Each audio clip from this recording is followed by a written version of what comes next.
कल्पना करो, आज से 4500 साल पहले जब दुनिया में न कोई आधुनिक शहर था, न बिजली, न इंजीनियरिंग, लेकिन उसी समय इंडस वैली में एक सभ्यता ऐसी थी जिसने सीमेंट के बिना सीमेंटेड शहर, सीवर सिस्टम, ग्रिड वाली सड़कें और पानी की वैज्ञानिक व्यवस्था बना दी थी। आज अगर हड़प्पा के शहर को कोई आधुनिक प्लानर देखे तो हैरान हो जाए। सवाल है, इतनी पुरानी सभ्यता इतनी आधुनिक कैसे थी? चलिए इस रहस्यमयी दुनिया की एक गहरी यात्रा करते हैं। हड़प्पा सभ्यता, जिसे सिंधु घाटी सभ्यता भी कहा जाता है, दुनिया की सबसे प्राचीन शहरी सभ्यताओं में से एक है। लेकिन इसकी पहचान सिर्फ पुरानी होने से नहीं है, बल्कि इसीलिए है क्योंकि इसके लोग अद्भुत टाउन प्लानिंग जानते थे। आज हम समझेंगे कि हड़प्पा के शहर आखिर किस तरह इतने उन्नत और सुव्यवस्थित थे कि आज भी दुनिया उन्हें देखकर सीख सकती है। हड़प्पा के शहरों में सड़कें परफेक्ट ग्रिड सिस्टम पर बनी थी, मतलब सड़कें एक दूसरे को सीधी कोण पर काटती थीं। मुख्य सड़कें 30 फीट से भी चौड़ी गलियां संकरी, लेकिन व्यवस्थित। यह वही लेआउट है जो आज दुनिया के आधुनिक शहरों में उपयोग होता है। सोचिए, जब बाकी दुनिया गांवों में बिखरी थी, तब हड़प्पा वासी अर्बन प्लानिंग में महारत हासिल कर चुके थे। उनकी सड़कों की दिशा भी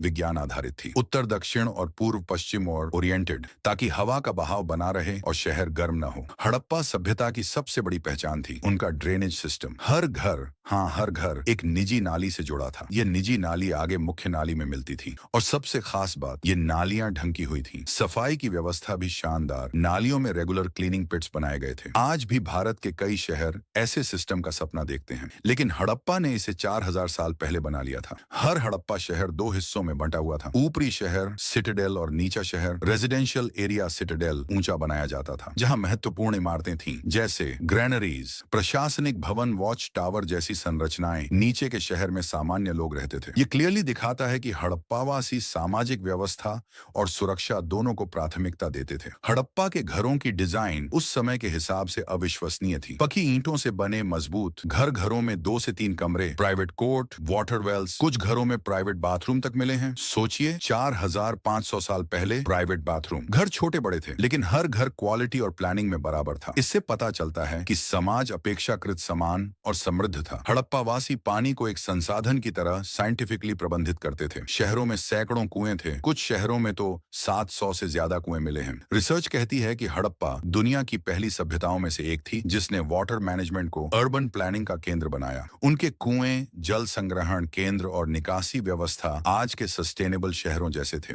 मोहनजोदड़ो में मिला ग्रेट बाथ उस सभ्यता की इंजीनियरिंग स्किल की सबसे बड़ी मिसाल है। ये 39 फीट लंबा, 22 फीट चौड़ा और लगभग 8 फीट गहरा था। पूरी तरह वाटर प्रूफ पकी ईंटें और बिटुमेन स्टेयर्स के साथ व्यवस्थित ड्रेनेज सिस्टम। इतनी अच्छी वाटर सीलिंग आज भी करना आसान नहीं है। ये सिर्फ स्नान घर नहीं था, ये शायद एक सांस्कृतिक, धार्मिक या सामुदायिक केंद्र था। टाउन प्लानिंग सिर्फ घरों और सड़कों तक सीमित नहीं था। हड़प्पा में विशाल ग्रैनरीज, डॉकयार्ड्स और स्टोरेज प्लेटफॉर्म्स बने मिले हैं। ये साफ दिखाता है कि व्यापार उनके शहरों का महत्वपूर्ण हिस्सा था। लोथल का डॉकयार्ड दुनिया में सबसे पुराना माना जाता है। ये साबित करता है कि हड़प्पा लोग सिर्फ अच्छे प्लानर नहीं थे, वे शानदार व्यापारी भी थे। हड़प्पा सभ्यता के शहर सिर्फ ईंट पत्थर नहीं थे, वे वैज्ञानिक सोच, अनुशासन, प्रबंधन और उन्नत इंजीनियरिंग के नमूने थे। आज के आधुनिक शहर भी कई बार ऐसी योजना बनाने में पीछे रह जाते हैं। इसलिए दुनिया भर के शोधकर्ता हड़प्पा को सिर्फ पुरानी सभ्यता नहीं, बल्कि शहरी विकास का पहला मास्टर क्लास कहते हैं। और शायद यही वजह है कि हड़प्पा के ये शहर आज भी हमें यह सीख देते हैं, सभ्यता आगे तभी बढ़ती है जब वह सोच, व्यवस्था और अनुशासन से बनाई जाती है।